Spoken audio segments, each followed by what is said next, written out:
గత కొంతకాలంగా ఆంధ్రప్రదేశ్ రాజకీయాల్లో డిఎస్సి నియామకాలు, రిజర్వేషన్ల ప్రక్రియ అత్యంత వివాదాస్పద అంశాలుగా మారాయి. ఈ నేపథ్యంలో వైఎస్ఆర్ కాంగ్రెస్ పార్టీ అధినేత వైఎస్ జగన్మోహన్ రెడ్డి కూటమి ప్రభుత్వం చేపడుతున్న డిఎస్సి ప్రక్రియపై తీవ్ర స్థాయిలో ధ్వజమెత్తారు. ప్రస్తుత ప్రభుత్వం నిర్వహిస్తున్న డిఎస్సిలో భారీగా అక్రమాలు జరుగుతున్నాయని, నియామకాల విషయంలో పారదర్శకత లోపించిందని ఆయన ఆరోపించారు. ముఖ్యంగా హారిజంటల్, వర్టికల్ రిజర్వేషన్ల అమలులో నిబంధనలను తుంగలో తొక్కడం ద్వారా అభ్యర్థులకు తీవ్ర అన్యాయం జరుగుతోందని ఇక జగన్ విమర్శించారు. ఉద్యోగాల భర్తీ పేరుతో నిరుద్యోగులను మోసం చేస్తున్నారని, అసలైన జాబ్ క్యాలెండర్ అమలు చేయడంలో కూటమి ప్రభుత్వం పూర్తిగా విఫలమైందంటూ ఆయన తీవ్రమైన కామెంట్లు చేశారు. తమ హయాంలో విద్యా వ్యవస్థను బలోపేతం చేశామని, కానీ ప్రస్తుత పాలకులు కేవలం ప్రచారానికే పరిమితమై అక్రమాలకు తెరలేపారని జగన్ విమర్శించారు. ఈ ఆరోపణలపై ఐటీ, విద్యాశాఖ మంత్రి నారా లోకేష్ అంతే ఘాటుగా స్పందిస్తూ జగన్ వెర్షన్ ను పూర్తిగా తిప్పికొట్టారు. డిఎస్సి ప్రక్రియపై విపక్షాలు చేస్తున్నవన్నీ నిరాధారమైన ఆరోపణలని, కేవలం బురద చల్లటమే లక్ష్యంగా పెట్టుకున్నారని ఆయన మండిపడ్డారు. జగన్ తన రాజకీయ జీవితంలో లేదా గత ప్రభుత్వ హయాంలో ఒక్క డిఎస్సి నైనా సక్రమంగా నిర్వహించి ఉంటే అసలు హారిజంటల్, వర్టికల్ రిజర్వేషన్లు ఎలా పనిచేస్తాయో, వాటి సాంకేతిక అంశాలు ఏమిటో అర్థమయ్యేదని దిప్పిపడిచారు. తాము గత ప్రభుత్వంలా సాక్షి పత్రికలో మాత్రమే కనిపించే తప్పుడు క్యాలెండర్లు కాకుండా నిరుద్యోగులకు మేలు చేసే విధంగా క్షేత్రస్థాయిలో నిజమైన జాబ్ క్యాలెండర్ ను అమలు చేసి చూపిస్తామని లోకేష్ స్పష్టం చేశారు. జగన్ ఎన్ని జన్మలెత్తినా, ఎలాంటి కుట్రలు చేసినా ప్రస్తుత డిఎస్సి నియామకాలను ఆపటం ఎవరి తరం కాదని ఆయన గట్టిగా హెచ్చరించారు. ఈ విమర్శల పర్వంలో లోకేష్ ఒక అడుగు ముందుకు వేసి జగన్ నివాసం ఉండే తాడేపల్లి ప్యాలెస్ ను టార్గెట్ చేస్తూ ప్రత్యక్ష సవాల్ విసిరారు.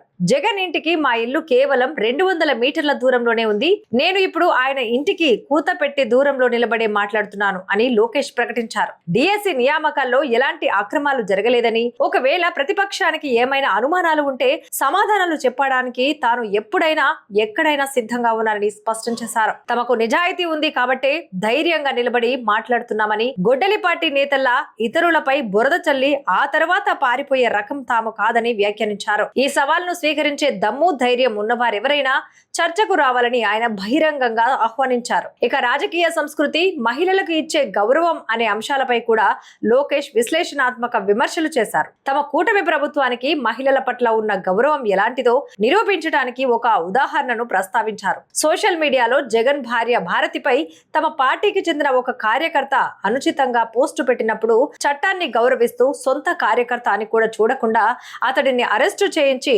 జ్యుడిషియల్ రిమాండ్ కు పంపిన ఘనత తమ ప్రభుత్వానిదే అని చెప్పేసి గుర్తు చేశారు. కానీ వైసీపీ సంస్కృతి దీనికి పూర్తిగా భిన్నంగా ఉంటుందని మండిపడ్డారు. జగన్ చుట్టూ ఎప్పుడూ రౌడీలే ఉంటారని, సమాజంలో మహిళలను కించపరిచేలా, బూతులు తిట్టేలా మాట్లాడే వారిని మాత్రమే ఆయన తన చుట్టూ చేరదీస్తారని లోకేష్ దుయ్యబట్టారు. గత అసెంబ్లీ సమావేశాల్లో బయట వైసీపీ నాయకులు ప్రవర్తించిన తీరును లోకేష్ తీవ్రంగా తప్పుపట్టారు. మాజీ మంత్రి గుడివాడ అమర్నాథ్ సభలో అత్యంత అసభ్యకరంగా మాట్లాడితే అద్భుతంగా మాట్లాడారంటూ జగన్ స్వయంగా ప్రశంసించడం దారుణమని ఆవేదన వ్యక్తం చేశారు. నాడు హోం మంత్రిని అవమానించినట్లుగా రేపు భారతిరెడ్డిని కానీ, జగన్ ఇద్దరు కుమార్తెలను కానీ ఎవరైనా అవమానిస్తే కూడా జగన్ ఇలాగే చప్పట్లు కొట్టి శభాష్ అంటారా అని లోకేష్ నిలదీశారు. పులివెందుల ఎమ్మెల్యేగా ఉన్న జగన్ ఎప్పుడు బెంగళూరు, హైదరాబాద్ ప్యాలెస్ లను వీడి ఏపీ వైపు చూస్తేనే ఇక్కడి అభివృద్ధి ఏంటో కంటికి కనిపిస్తుందని ఎద్దేవా చేశారు. మహిళల గౌరవాన్ని పనంగా పెట్టే ఏ శక్తిని తాము సహించబోమని ఈ సందర్భంగా స్పష్టం చేశారు.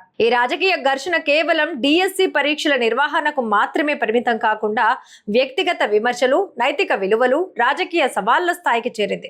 జగన్ లేవనెత్తిన సాంకేతికత, పరిపాలనాపరమైన లోపాలను తిప్పికొట్టడమే కాకుండా ఆయన ఇంటి పరిసర ప్రాంతాల్లోనే నిలబడి లోకేష్ సవాల్ విసరడం ద్వారా కూటమి ప్రభుత్వం విపక్షాల ఆరోపణలను ఎదుర్కోవటంలో ఎంత దూకుడుగా ఉందో స్పష్టమవుతోంది. రాజకీయాల్లో విమర్శలు చేయటం సహజమే అయినా మహిళల ప్రస్తావన, సొంత నివాసాల దూరాన్ని కొలమానంగా తీసుకుని విసిరిన ఈ సవాళ్లు రాబోయే రోజుల్లో ఆంధ్రప్రదేశ్ రాజకీయాల్లో మరింత వేడిని పుట్టించేలా ఉన్నాయి.